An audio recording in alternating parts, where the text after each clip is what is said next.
Hey, this is Korey. Hey, and this is Jen with Skillet, and you're watching Bandkind.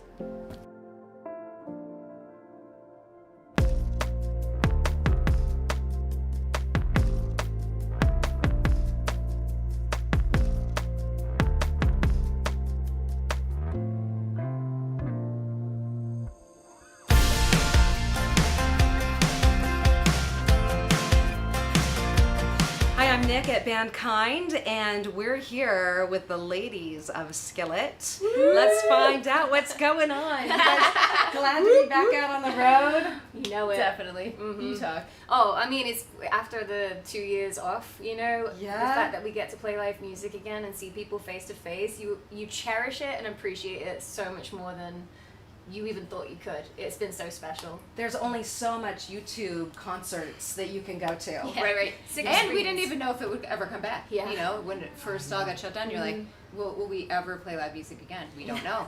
You know? And then know. it helps you, the perspective shift helps you not take things for granted that you Absolutely. didn't think you were taking for granted, but you were. Yep. Yes. To play Yes. music in front of people, to be with the crowd, and the whole thing that music does with people and how it resonates with them and the experience you have together, that community.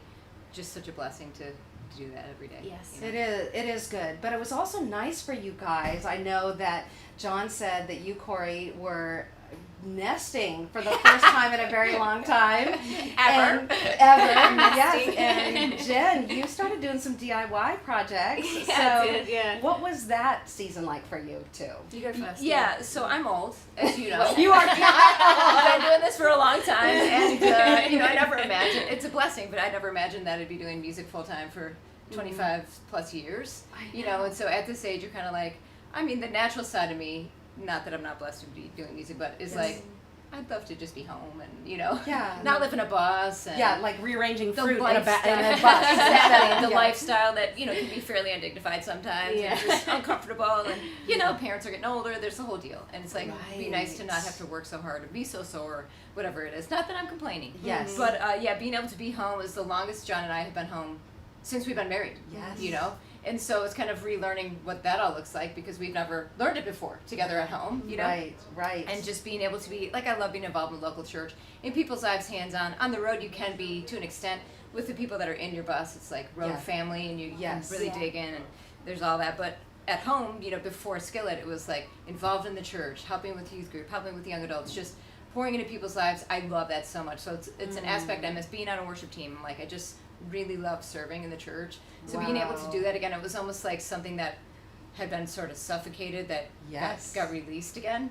Wow. And then when it was kind of like we weren't sure if we were coming back, which was sad, but also kind of like, wow, I could do this. I could Yeah. live at home Yeah. and do this. And then it was like we're coming back. Then it was like, oh no, oh no. Letting go of that again. It was right. it was definitely a week of like I was pretty sad about it. Yeah. And like, oh no, can I have that feeling of suffocation again, just in that little bus and doing this little thing, which is so focused. It's just so focused and scheduled Right. and everything.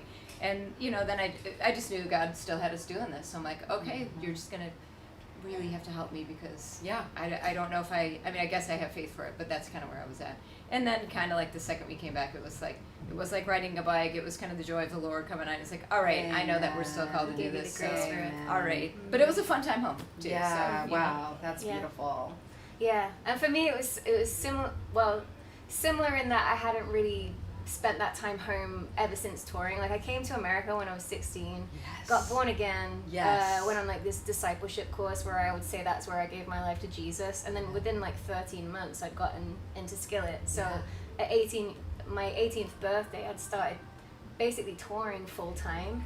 So for me, it was like I actually got to really reap the benefits of church community life. I have Right. so many friends that I've known since I was 18, but like Korey and John started this amazing young adults group when we were back, and I kind of felt like I got to really reap the benefits of community in a way. I made so many friends in like a closer way because we were doing small groups Yes, together, we were going right. through books together, and it was such a hard season for so many, but we like made the best of it, and it was incredibly fruitful. And like DIY projects too. Like I was praying like, God, what should I be putting my hand to? It's so strange to have so much free time, and there's this like it's like, what do I do?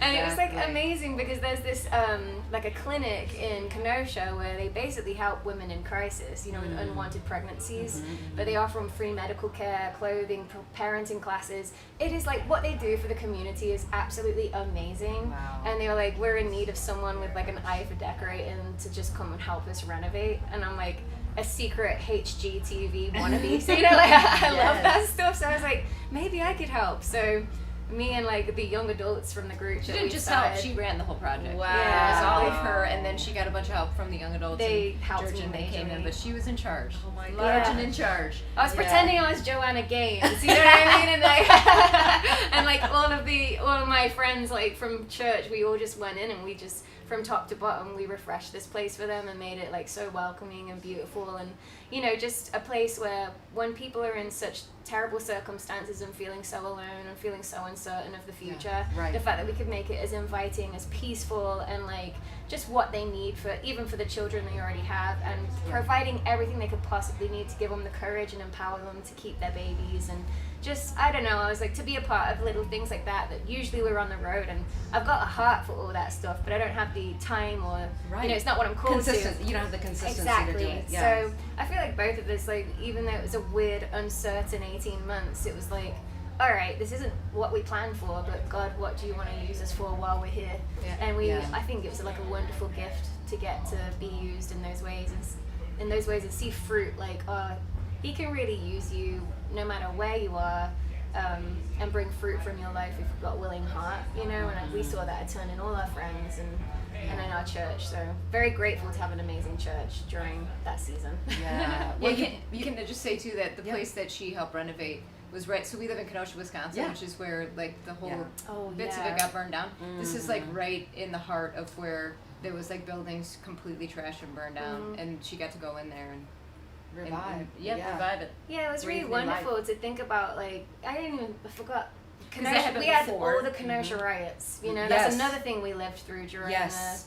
and that was, I mean, that was just such a rocky time for everyone for so many different reasons. Yeah. But you know, it's pretty painful for us because there was a narrative, and then there was what we saw face to face on the ground, and it was a lot of people that, you know, their businesses were completely destroyed, their entire neighborhood was destroyed, and the fact that we actually got to be a part of the cleanup process, and it was one of the most unifying and loving events I've ever been a part. I'll never forget the experience in my whole life, because the whole community came together and they were just there to serve each other and to like rebuild what's been just destroyed.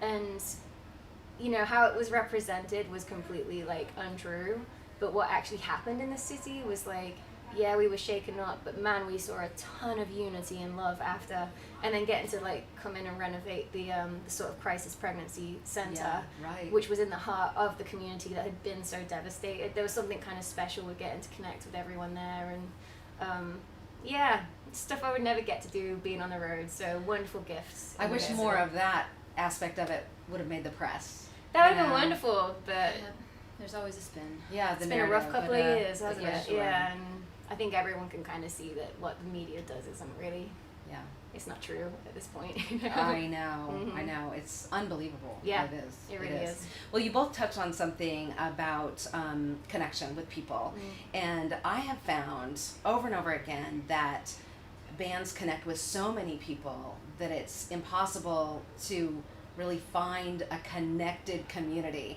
So it sounds like that served that purpose for you guys, and you found that it's a possibility, and it's no doubt very refreshing to know that you have that in you to not only desire community but to build it.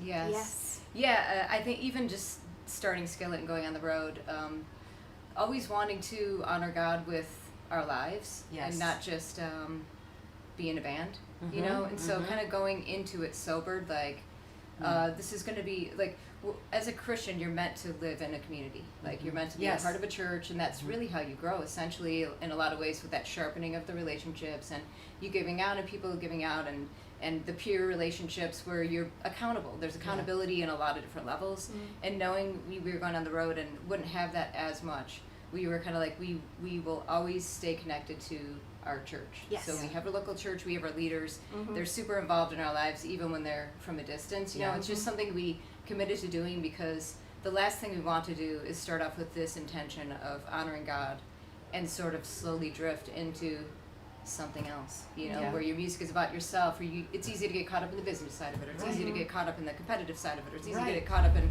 just art for art's sake, you know. Yes. And when anything else becomes an ultimate, then lordship moves away. And so we want lordship. We know that we're stupid. You have to know your own limitations too, right? And we're called to be in a community because we need that.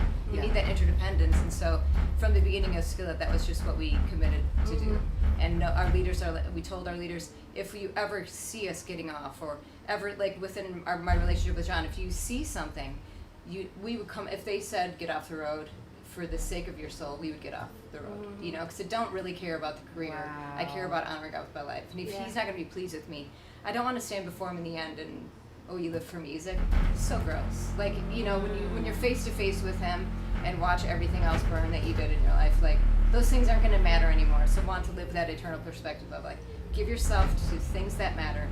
Be obedient daily in everything that God gives you to put your hand to. Obedience, and part of you being able to do that and flourishing in that is relationships, community, you know? Yeah. Accountability. And that's something that, you know, she's saying she has accountability with her leaders. We will have that with our church families, but at the same time, accountability within the band too. Like, none of us want to be a performer so much that we would want to walk away from living for God. And I think that all of us know, like, I know if I weren't doing good on the road, and Korey would say, you know, is it time for you to, you know, they care way more about me and being in right relationship with God than they do my career. Do you know what I mean? And long term, you won't regret that, like making sure that you've lived for the things that matter.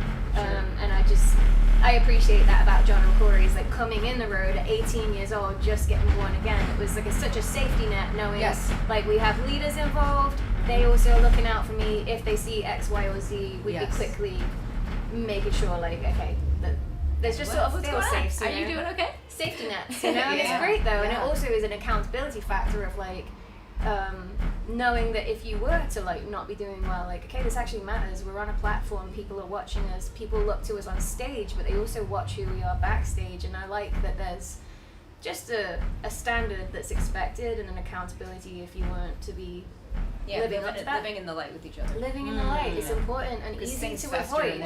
Things fester. Road life's hard too. Road life's hard, and being applauded, and when your job is about social media and things like that, that's a confusing place to live in. And if you don't have a good team of people keeping you on track and making sure, hey, where's our perspective, like, it would be really easy to fall down some dark roads on the road, you know?